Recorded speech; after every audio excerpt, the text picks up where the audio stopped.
네, 보수의 시각으로 현안을 들여다보는 보수의 품격 시간입니다. 자, 오늘도 이재호 국민의힘 상임고문 그리고 진행을 돕기 위해서 임경빈 시사평론가 나와 계십니다. 어서 오세요. 예, 안녕하십니까. 네, 자 본격적으로 시작해 보죠. 예. 자, 국민의힘 새 지도부를 뽑는 전당대회가 오늘입니다. 예. 사실 요 프로 끝나고 1시간 지나면 3시에 시작해서 5시 전에는 결과가 나오지 않겠는가 예상을 하고 있는데, 자, 먼저 역대급 투표율 55.1%예요. 고모님 어떻게 보셨습니까? 많이 나왔습니다. 많이 나왔는데 이 정권 교체되고 첫 번 하는 전당대회니까 네네. 아무래도 사람들이 좀 관심 있고 결집도가 높지요. 네. 그런 게 있고 또 이제 당원이 재임 당원을 84만 정도 해놓으니까 자연적으로 좀 관심도가 높아지니까 가는 거. 또 두 번째는 이번 전당대회에 뭔가 결집하는 것을 보여줘야 내년 총선에서 분위기를 잡을 수가 있다. 네네네. 그런 이제 기대감이 당원들에게 있지요. 그러니까 정권 교체하고 첫 번째 하는 전당대회는 거의 한 50% 정도는 다 예상했으니까요. 아, 그래요? 예. 자, 결과 발표는 오늘 4시 45분부터 시작될 예정입니다. 최고위원 결과 당연히 오늘 나오고요. 청년 최고위원도 마찬가지고요. 자, 그런데 중요한 질문. 당대표가 오늘 나올 걸로 보십니까?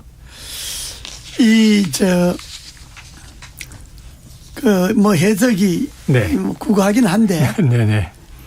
이 투표율이 높기 때문에 아무래도 쏠림 현상인 좀 있다고 봐야죠. 좀 있다. 예, 쏠림 현상이 이 투표율이 높은 데 따라서 쏠림 현상이 있기 때문에 1차전에서 나올 확률도 많습니다. 예. 오늘 결정될 가능성도 높게 보신다. 그렇습니다. 있습니다. 그런데 그렇지 않는 경우도 있긴 한데 오히려 투표율이 많아서 표가 분산되겠다는 그런 해석도 가능하니까 그래 되면 아주 근소하게 1차전에서 과반이 안 넘거나 그러니까 만약에 1등 후보가 49% 나왔다.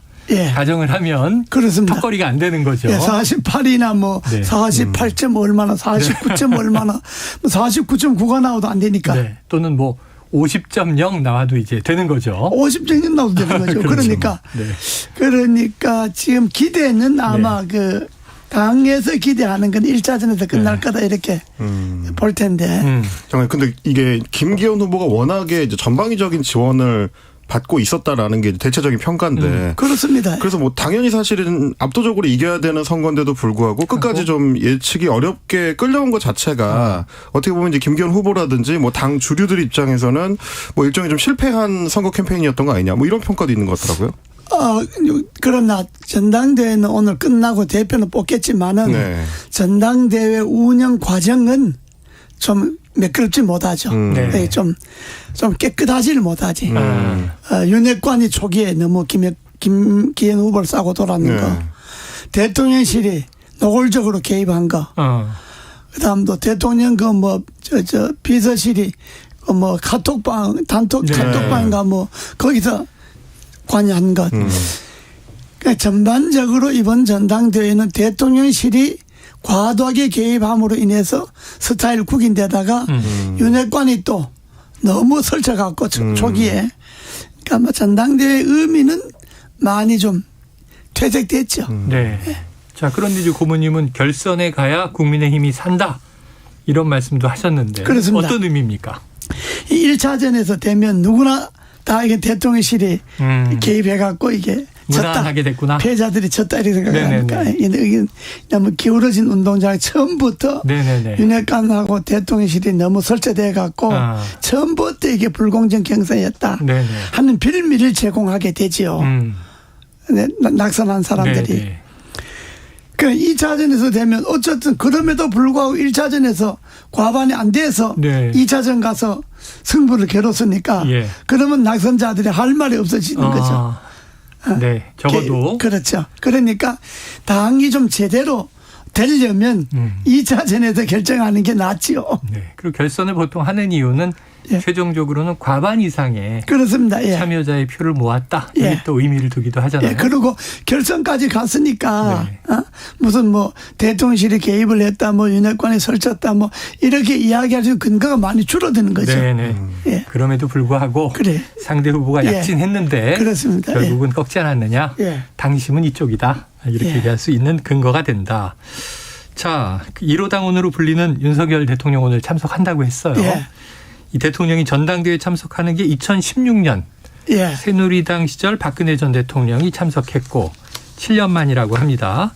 그때 박 전 대통령 15분가량 축사를 한 뒤에 전당대회장을 크게 한 바퀴 걸으면서 당원들과 인사를 나누는 장면이 인상적이었는데요.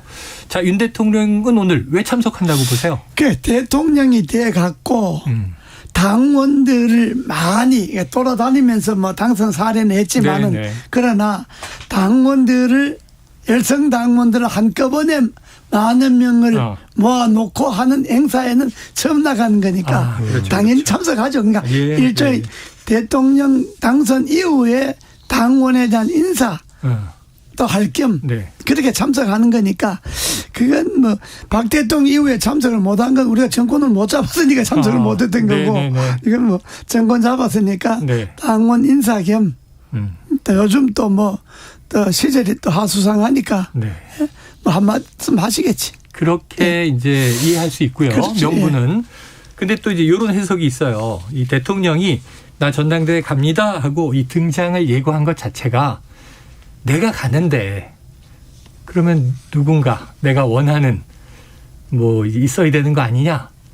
영향을 끼치지 않았을까 하는 해석도 있습니다. 그렇습니다. 그러니까 오늘 참석하는 거는 이미 뭐 선거 끝났으니까 네. 영향이 없지만은 그렇죠. 그러나 대통령 오늘 참석한다고 일찌감치 예고해놨잖아요. 맞습니다. 원래 그게 참석한다 그러려면 선거 끝나고 나서 이야기를 하든지 해야 네네네. 되는데 선거 뭐 시작도 하기 전에 참석한다 했으니까 이미 사전 선거 운동 다 한 거지. 아이고 영향은 줬다. 다 한 거니까 뭐. 분명히 줬다. 예, 그거하고 뭐 오늘 참석해서 표 얻는 건 관계없고 네. 이미 뭐 선거 운동 다 했으니까 대통령실에서. 자, 윤 대통령 뭐 전당대회에서 이제 몇 분 정도 축사를 한다. 예. 이렇게 예고가 돼 있는데 정부 국정과제와 화합의 메시지를 낼 것이다. 이런 전망이에요. 이 TV조선 단독 보도를 보니까 새 지도부가 이준석 사태를 딛고 등장한 만큼 화합을 강조한다. 이렇게 또 이제 보도가 돼서 오늘 메시지에 좀 뭘 담았으면 좋겠다 이렇게 주문하시겠어요? 그건 뭐 단합이죠. 화합이고 단합이다. 단합이죠. 왜냐 그러면 이번 전당대회가 뭐 무사히 치러지긴 하고 또 그 당원들이 아주 많은 관심하에서 역대급 그 전당대회를 하긴 했지만은 네. 그 과정을 보면 별로 그렇게 네. 그 뭐 상쾌하지 못하잖아요. 그렇기 때문에 일단 전당대회 끝나고 나서 누가 돼도 다소 후유증이 있겠죠. 네. 그러니까 원래 전당대회 끝나면 단합을 강조하고 화합을 강조하는 게 제일 제일 우선입니다. 네. 예, 그건 공식이고 그리고 이제 논란이 되고 있는 이번에 강제징용 배상 문제. 네네네. 그거만 한 말씀 하시겠지. 그 해법 관련해서 예. 한일 관계 등. 그렇습니다. 예. 그래요. 대통령이 이제 국정 과제도 이야기할 것이고 예. 당에는 단합을 또 이야기하는 메시지가 나와야 한다. 나올 예. 것이다. 자, 그런데 지금 아까 잠깐 언급하셨는데 대통령실의 단톡방 논란이 시끌시끌하단 말이죠. 예. 자, 그러다 보니까 이게 시민사회 수석실 행정관들이 안철수 후보를 비방하고 김기현 후보를 지지하는 메시지를 보냈다. 이런 내용인데 예. 지금 이게 행정관들의 그러니까 이른바 어공이라고 하지 않습니까? 예. 어공들의 과잉 충성이냐 아니면은 이게 안철수 후보가 고발한 것처럼 공수처에 했습니다만 강승규 시민사회 수석의 좀 지시에 따른 것이냐 혹은 또 대통령은 지금 이 고발을 어떻게 느낄 것인가 좀 대통령실 이번 사건 관련해서 어떻게 보십니까? 그게요. 공무원은 네. 당내 선거에도 개입을 못하게 돼 있습니다. 당내 선거라도 당내 선거에도 개입을 못합니다. 네. 그러므로 이번에 그 단톡방에 그 활동한 행정관들은 네. 그 법 위반입니다. 법 위반이다. 선거법 위반이기 때문에 이 사람들은 당연히 조처해야 되고요. 당연히 조처해야 네. 되고. 그러나 그 행정관들을 책임지고 있는 수석도 네. 당연히 사과해야 되고. 네. 그리고 그거는 뭐 과잉 충성 이런 것보다가 대통령실 분위기라고 봐야죠. 대통령실 분위기가 그렇다고 봐야 안 되겠습니까? 그러니까 강성규 수석은 당연히 책임자죠. 네. 직접 관계는 안 했지만 관련자는 아니지만은 자기가 뭐 알았다면 관련자고 네. 자기는 몰랐다 그러면 그 몰랐지만은 수석 밑에 행정관들이니까 책임을 져야 되지 않습니까? 네. 책임지고 뭐 수석 자리를 내놓든지 사고를 하든지 네. 뭐 해야 되고 이거는 결국은 행정관들이 그렇게 겁 없이 할 수 있었던 거는 네. 대통령의 분위기가 김기현을 지지한다, 안철수를 싫어한다 이런 분위기를 읽었기 때문에 그런 것 아니겠습니까? 네. 대통령실이나 대통령의 분위기가 아주 엄정 중립이다. 일체 관계하지 마라 이렇게 나간다면 감히 그렇게 할 수 있겠어요? 네. 그래 못하죠. 근데 어제 이제 대통령실에서 나오는 얘기를 좀 들어보니까 이번에 이 소위 관여를 했다고 하는 그 어공들, 그러니까 어쩌다 공무원이 된 이 정무직들이라는 그렇죠. 게 대부분 이제 당직자 출신이거나 뭐 원래 좀 정치에 뜻이 있거나 이런 사람들이다 보니까 뭐 대통령의 뜻이나 혹은 뭐 시민사회 수석의 뜻이나 이런 거랑 관계없이 본인의 일종의 정치적인 판단이나 행동의 연장에서 한 거라 이게 대통령실에서 직접 관여한 거랑은 상관없는 거 아니냐 뭐 또 이런 식의 해명을 구차한 변명이고요. 구차한 나도 뭐 같은 당 사람이지만 네. 그런 건 구차한 변명이고 아무리 어거이라도 소위 대통령실 참모실에 있는데 수석실에 있는데 그 수석이 그걸 몰랐다는 것도 그것도 말이 안 되는 거겠지만은 그 분위기에 관계없이 자기들 자발적으로 한다. 네. 택도 없는 소리입니다. 택도 없는 소리입니다. 그래 못한다. 아무리 어거이라도 네. 들어가면 공무원 분위기에 젖어드는 거지 공무원 분위기에 있으면서 바깥 그 룰에 따라간다. 절대로 안 되는 얘기. 그 이제 청와대에서도 있어 보셨던 분 입장에서 이제 단호하게 말씀하시죠. 아니 난 뭐 청와대는 안 해줬지만 그러나 특임 장관실이라는 게 뭐 청와대는 마찬가지니까 네네네. 일단 장관이든 수석이든 대통령 직원에 있으면 대통령의 분위기에 관계없는 일을 못해요. 그 자리 내놓기 전에는. 그 자리에 있는 한 그런 못. 더구나 행정관들이 수석의 분위기나 대통령의 분위기와 관계없이 네. 단톡방에 뭐 누구 지지하고 누구 욕하고 그래 못합니다. 그러나 알겠습니다. 아무리 배짱 좋은 행정관이라도 그거는 못한다. 그렇게 할 수가 없어요. 그러니까 이걸 이제 개인의 일탈이다 이렇게 치부하는 것은 그건 옹색한 비겁한 변명이다. 그래도 구차한 변명이고 그건 그야말로 비겁한 거죠. 자, 하지만 이번에는 고모님에 대한 의심의 눈초리가 있습니다. 이걸 여쭤보겠습니다. 자, 얼마 전에 안철수 후보 행사에 참석하셨잖아요. 예. 그래가지고 이거 안 후보에게 힘을 싣고 계신 거 아니냐? 지금 청취자들도 그런 궁금증이 있을 거예요. 예. 대답해 주시죠. 이제 선거 끝났으니까 이야기하는데 네네. 뭐 힘신난다기보다가 그때 안 후보가 어려웠잖아요. 어려웠죠. 분위기가 네. 아주 어려운 그 몰리는 분위기였잖아요. 네네네. 그런데 본인이 마지막으로 그 집회를 하는데 축사 한번 해 주십시오. 요청이 왔군요. 예, 그렇게 간곡하게 부탁을 하는데 그거 안 들어주면 그건 선배도 아니지. 그러잖아요. 그건 지지와 관계없이 누가 그 무렵에 그렇게 부탁을 해도 가서 당연히 참석하게 되고 축사를 하게 되고 또 축사를 하면 덕담을 하고 좋은 말을 해줘야지. 축사하러 간 사람이 뭐 이 사람 안 된다 이렇게 이야기하면 되겠어요. 좋게 이야기해줘야지. 근데 그건 뭐 그때 사심 없이 그건 또 고문으로서 또 선배로서 당연히 가서 해주는 것이 그게 도리입니다. 하지만 지금 고모님 말씀 들으면서 저도 그렇고 청취자분들도 이게 좀 이렇게 막 코너로 몰린 안철수 후보가 좀 안타까우셨나 보다 이런 생각을 하시겠네요. 좀 길을 펴라. 하고 싶은 말 다 해라. 뭐 그런 게 없죠. 알겠습니다. 힘내라 뭐 이런 거죠. 혹시 안철수 후보 오늘 결선 투표가 이제 생긴다거나 결선 투표에 올라가서 가정하면 당선 가능성이 있습니까? 결선 투표 올라가면 결선 투표 올라가면 김기현 후보가 절대적 지지를 못 받았다는 이야기이기 때문에 천하람, 황교안 후보에 갔던 표들 중에 거의 3분의 2 정도는 안철수 쪽으로 간다고 봐야죠. 그러면 이제 뒤집힐 가능성이 있다는 그럼 당선될 가능성이 있죠.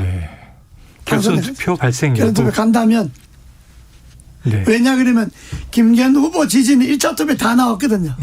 1차 투표에 그냥 풀로 다 나왔기 때문에 2차 투표 가서 표가 더 오는 거는 황교안 표나 천하람 표에서 표가 글로 가는 건데 그건 지금 분위기로 봐도 그렇게 많지 않을 겁니다. 그래요. 자, 지금 이제 워낙 그 고모님이 화제 인물이셔서 자, 요런 기사 봤습니다. 중앙일보 기사에 국민의힘 익명 관계자가 인터뷰를 했는데 자, 고모님이 왜 친분이 있는 김기현 후보 대신에 안철수 후보를 미시느냐. 이제 민다고 전제를 했어요. 자, 근데 여기 답이 이래요. 재밌어요. 지난해 8.15 특사에서 이명박 전 대통령 사면을 안 해준 윤 대통령에 대한 서운함 때문에 신윤 후보를 밀기 어려웠을 것이다. 이런 해석을 달았습니다. 그런데 결국 지금은 사면 됐잖아요. 어떻게 생각하세요? 그건 아니고. 아니다. 이명박한테 사면 안 해도 서운했다고 전당대회까지 그걸 끌고 가고 그렇게 내가 쫓아난 사람은 아니고 그때 서운한 건 사실이고 서운한 건 사실이고 엄청 서운했던 건 사실인데 나 그거 갖고 전당대회 후보들하고 연관시키는 아닌데 김기현 후보 친하죠. 친하고 일도 같이 했고 또 안철수 후보하고도 또 친하고 그런 거죠. 그렇기 때문에 또 내 자리에서 특별히 나서서 누굴 지지하고 밀고 이렇게 할 만한 또 군번이 아니잖아요. 그래요. 근데 이번 전당대회 이제 막판으로 갈수록 안철수 후보가 상당히 좀 강경한 태도로 좀 바뀌기는 했거든요. 그렇습니다. 이제 대통령실을 향해서도 굉장히 좀 날선 반응을 많이 보였고 심지어 이제 캠프에서는 그 문제 행정관들을 또 따로 공수처에 고발하기도 했고 그리고 이제 어제는 황교안 후보하고 연대하는 움직임도 보였는데 그러니까 이렇게 좀 안철수 후보가 막판에 뭔가 다른 모습을 보여주는 게 전당대회 이후까지도 계산해 둔 어떤 정치적인 이 생각이 있는 걸까요? 그런 점도 물론 있겠지만은 그러나 안철수 후보가 초반부터 상당히 용산하고 거리를 가깝게 하고 용산하고 공략이 틀어지지 않으려고 노력을 많이 했잖아요. 그렇죠. 또 많이 참았잖아요. 그렇죠. 우리가 생각해도 저 정도는 진짜 못 참는다 할 정도로 비굴할 정도로 참아왔잖아요. 그러다 보니까 운동장이 너무 기울어지니까 그런다고 해서 용산 대통령실이 중단하는 것도 아니고 단톡방이라든지 여러 가지로 하는 게 보니까 이건 완전히 일종의 안철수로서는 배신감 같은 거 느꼈죠. 자기는 후보 단일화까지 해서 양보를 해서 힘을 실어줬고 인수위원장까지 하면서 잡음 없이 해줬고 그래서 나를 지지는 안 할 망정 방해는 하지 말아야 되지 않느냐. 적어도 윤 대통령이랑 대통령실에서 그리고 윤핵관이라는 사람들도 나를 도와주지는 안 해도 드러내놓고 방해하면 안 되지 않냐. 이런 생각을 갖고 있죠. 안철수는. 갖고 있는데 그러나 대통령하고는 그 사이를 일부러 멀리할 필요 없다 그래서 참았는데 보니까 참는 사람만 바보 되게 생겼으니까 그거 아니다 이거 이렇게 되면 되나 안 되나 내가 할 소리는 해야 되겠다 이런 생각이 이제 막판에 든 거죠. 그거는 방금 말씀하신 대로 이 되나 안 되나 할 소리를 해놔야지 그래야 선거 이후에 되든 안 되든 되든 안 되든 내가 말을 이어갈 수 있는 명분이 안 생기냐 이런 생각도 들었겠죠. 그러다 보니까 결과 상관없이 어제 안철수 황교안 후보가 회동을 했잖아요. 그리고 이제 국회 소통관에서 공동 기자회견을 열었습니다. 그 내용이 황교안 후보가 오늘 아침 인터뷰에서 당이 망가지는 걸 보기 힘들다. 자, 또 대여투쟁 대당투쟁도 불사하겠다.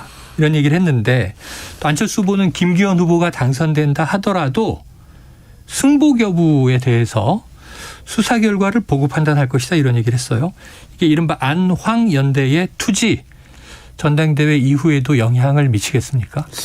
좀 그렇지 않겠습니까? 그러다가 이제 전화람도 이제 떨어진다면 가세할 테니까. 가세한다. 그러니까 안 후보나 황 후보는 결은 좀 다르죠.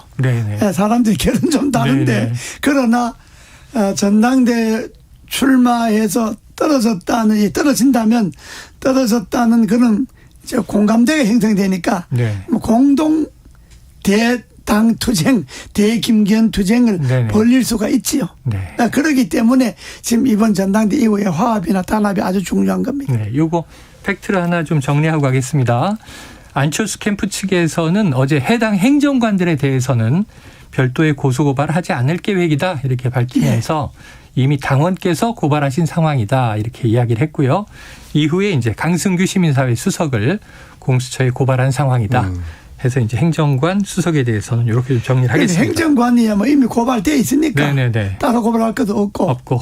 그러니까 수석은 책임져라 이런 이야기인데 막판에 가서 이제 안철수 후보가 강경 노선을 나갔는데 그게 좀 늦었어요. 아, 늦었다. 예. 시간이 너무 빨리. 예, 중간쯤 가서 치고 나갔어야 네네. 천하람 쪽으로 가는 표도 안철수가 네. 가져올 수가 있는데 너무 재다 보니까 너무 용산하고 등 앉으려고 척 앉으려고 너무 조심하다 보니까 타임을 좀 놓쳤죠. 실기했다. 예, 실기했죠. 알겠습니다. 자, 다음 이슈로 한번 가보겠습니다. 요거 아까 잠깐 이야기가 나왔었는데요. 1965년 한일 청구권 협정 당시에 이때 이 고모님께서는 반대 데모 주도하다가 제적당하신 적 있죠. 그렇습니다. 예. 네. 제가 한일회담 그때는 이제 회담 자체를 반대한 게 아니고 너무 굴욕적이다. 협정 내에 굴욕적이다. 그래서 굴욕적인 한일회담 취소하라 뭐 이런 건데 그 65년은 비준을 할 때니까 64년, 65년 2년 동안 이제 데모를 했는데 64년은 계엄령이 내렸죠. 6월 3일 날. 그래서 우리가 63동지라 그러는데 계엄령이 내렸고 65년은 8월 27일인가 위수령이 또 내렸죠.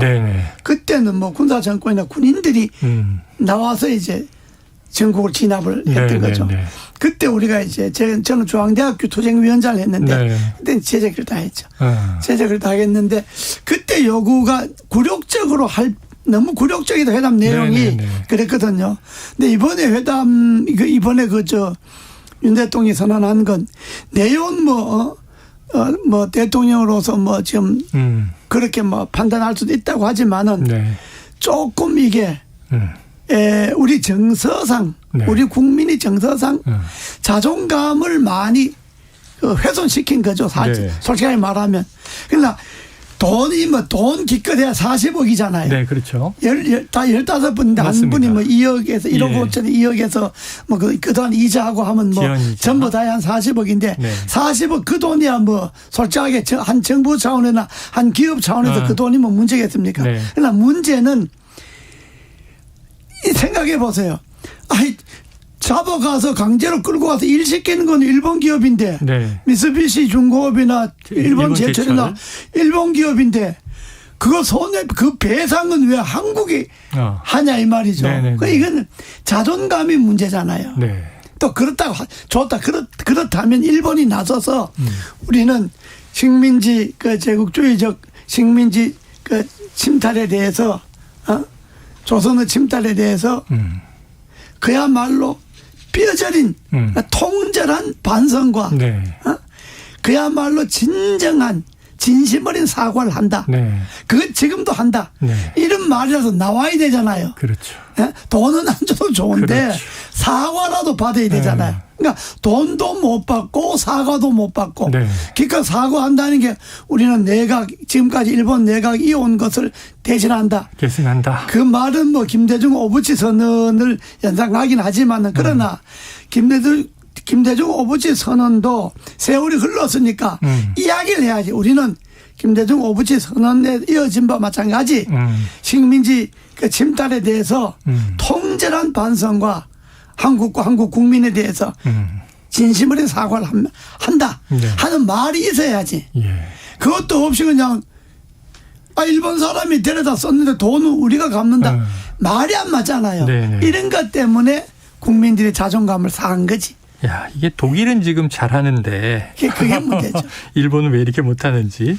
자, 지금 정 비대위원장이 여야가 지금이라도 문희상안 플러스 알파를 놓고 새로운 특별법을 제정하기 위한 논의를 시작하자 이런 제안을 야당에게 했어요. 해결 방안 됩니까? 팩트가 좀 오해가 있는데 문희상안은요 2+2, 2 플러스 알파인데 일본 기업과 한국 기업 2, 일본 정부 한국 정부 2, 이 2+2가 공동기금을 마련해서 하자 이런 이야기이기 때문에 완전히 다르네요. 이 내용이 좀 달라요.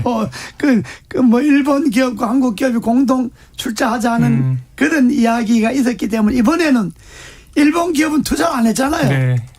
한국이 65년 협정 당시에 그 협정 문안이 이 협정으로 인해서 한국과 한국 국민에 대한 모든 배상이 끝난다. 그 협정문에 나와 있거든요. 일본이 그거 갖고 버티는 거잖아요. 그런데 우리로서는 그건 국가 간의 협정이고 피해 입은 국민 개인에 대한 소송할 수 있지 않냐 이렇게 이제 소송이 된 거잖아요. 대법원 판결은 그걸 인정한 겁니다. 그렇죠. 네. 한 거잖아요. 그러니까 어쨌든 우리나라 대법원이 판결한 거기 때문에 그 뭐 어떤 정권에서 판결했냐면 둘째 치고 네. 우리나라 대법원이 판결한 거기 때문에 현재 정권도 그 대법원을 내 판결을 존중해야 할 의무가 있잖아요. 네. 그렇잖아요. 그렇다면 일본 정부가 데려가고 일본 기업이 썼는데 왜 돈은 우리나라가 우리나라 기업이 뭐냐. 물론 그거는 뭐 그때 일본에 배당받은 돈 갖고 포스코라든지 뭐 기업에 네. 돈을 줘서 기업이 살았지 않냐. 네.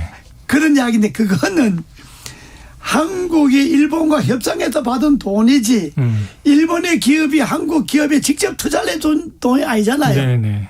국가와 국가 간의 협상에 대한 돈이기 때문에. 그렇죠. 그건 말이 안 맞죠. 어폐가. 그러니까 우리나라 기업이 돈을 낸다고 하는 것이 여러모로 봐서 말이 안 맞는 거지. 그러니까 쉽게 말하면 부려먹겠네. 일본 사람이 부려먹고 왜 돈은 왜 한국 사람이 내냐. 이런 이야기가 자존감을 건드는 거지. 네. 그 자존감을 건드는 것이 대통령의 한일관 일본에 대한 일제 침략에 대한 역사 인식 자체가 이게 잘못되지 않냐. 네. 그런 데까지 비호하는 거지. 그래요. 자, 지난주에 3.1절이 있었고요. 기념사가 논란이 됐잖아요. 그러니까. 예, 뭐 또. 그러니까 3.1 그것도. 네. 그걸 모두 한일 경제인협회에서 이야기한 것도 아니고. 네네네. 한일 무슨 뭐 한일 의원협회에서 이야기한 것도 아니고. 네. 3.1절날 기념사잖아요. 맞아요. 3.1절날 기념상 적어도 일본이 진심 어린 통전한 일본의 사죄와 진심 어린 반성은 계속되어야 한다. 촉구해야 되는데. 그 정도 이야기는 있어야지. 네. 그러잖아요. 그러면 좀 고모님이 느끼시기에도 좀 일본에 면죄부를 준 것 같다 이런 느낌이 드시나요? 그렇죠. 이제 끝나버린 거지. 네. 그런 면죄부를 준 데다가 우리 자존감 있잖아요. 네. 우리나라의 우리가 그래도 5천만 국민의 개인소득 3만 불 이상 되는 나라인데 네. 물론 나라 안에 양극화는 심하지만은 네. 그러나 대외적으로 볼 때 세계 그래도 뭐 경제 대국에 속하는 나라인데 돈 40억 때문에 네. 이렇게 스타일을 자존심을 자존감을 꾸릴 수 있느냐 이것이 이제 문제인 거고 네. 또 참칭 자기 스스로 자칭 보수란 사람들 많잖아요. 맞죠. 맞습니다. 이 자칭 보수란 사람들도 마치 그것이 네. 옳은 것이냐. 대통령도 욕먹을 각오했다는 건데 그게 마치 잘한 것이냐. 아주 대단히 잘한 결정인 것처럼 이야기하는 거는 그건 참 보수가 아니에요. 보수야말로 자존감을 살려야지. 그렇게 일부 보수를 참칭한 사람들이 그렇게 몰고 가면 안 되고 잘못한 건 잘못한 거고 빠진 건 빠진 거고 일본의 사죄와 반성을 요구하는 것이 빠진 건 그건 빠졌다고 이야기를 해야죠. 네. 그렇다고 해서 일본과 미래에 있어서 영원히 뭐 같이 협력을 안 하겠다 이것도 아니잖아요. 네. 자, 뭐 어쨌든 여기까지 왔습니다. 끝으로 짧게 고모님. 그럼 우리 정부 지금 여기까지 이제 흘러온 상황인데 어떻게 해야 됩니까? 지금 이제 선언해 놓은 거 뭐 되돌릴 수 없죠. 네. 어차피 평가는 뭐 역사가 하는 건데 네. 그러나 일본하고 지금이라도 일본에 아주 명쾌한 대답이 안 나왔으니까 네. 그냥 과거 내각의 뭐 일본 한일 관계 그걸 이어봤는데 이렇게 하지 말고 네. 한 번 더 우리가 이건 이거고 미래를 향한 한일 간의 협력은 협력인 거고 네. 지난날에 조선을 침략한 그런 제국주의 침략에 대해서는 우리가 반성하고 사죄한다 하는 것을 계속 요구를 해야죠. 네, 요구를 한다. 네. 아이고 참 이걸 일본이 알아서 하면 얼마나 좋겠습니까만은 그거를 안 하니까 우리가 이렇게 속이 탑니다. 그리고 아까 말씀하신 대로 우리 스타일이 구겨졌다. 자존감이요. 자존감. 자, 오늘 보수의 품격 여기서 정리하겠습니다. 이재호 국민의힘 상임고문 임경빈 시사평론가 함께했습니다. 오늘 말씀 고맙습니다. 고맙습니다. 감사합니다.